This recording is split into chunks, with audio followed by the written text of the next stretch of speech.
में दिक्कत ना, यूट्यूबर लोग की मांग थी, उनको जाने में कहीं कहीं दिक्कत हो जाती है, तो ये सारी चीजें यूट्यूबरों ने रखी, तो मैंने उसे कह दिया है। तो मैं एक अदब के साथ जो पढ़ना चाह रहा था, इजाजत हो तो पढ़ दूं।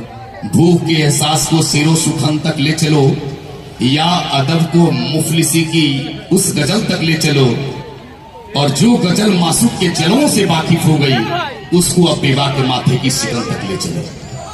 आप जो चाहे वो कर सकते हैं, भोजपुरी में जो चाहे वो कर सकते हैं, आप जो साउथ में चाहे कर सकते हैं। दोनों का समागम जो हुआ है, और बीच में जो ये खड़ी है, मैं तो दिल से कहूं ना साहब, ये पवन सिंह का जो जलवा है ना, ये भोजपुरी का मजाल है।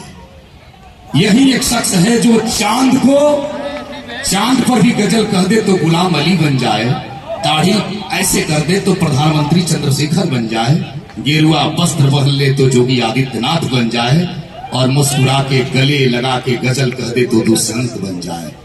एक पवन सिंह है, जब तलवार उठाए तो कुंवर सिंह बन जाए, और जब तान के गाए तो भिखारी ठाकुर महेंद्र मिश्र बन जाए।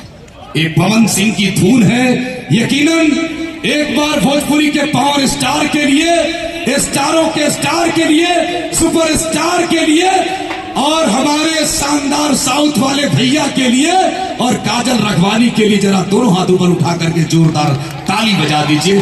कमाल है सुपर स्टार, आपकी जय जय हो, आपकी जय जय हो। बहुत बहुत आभार माननीय मोहन।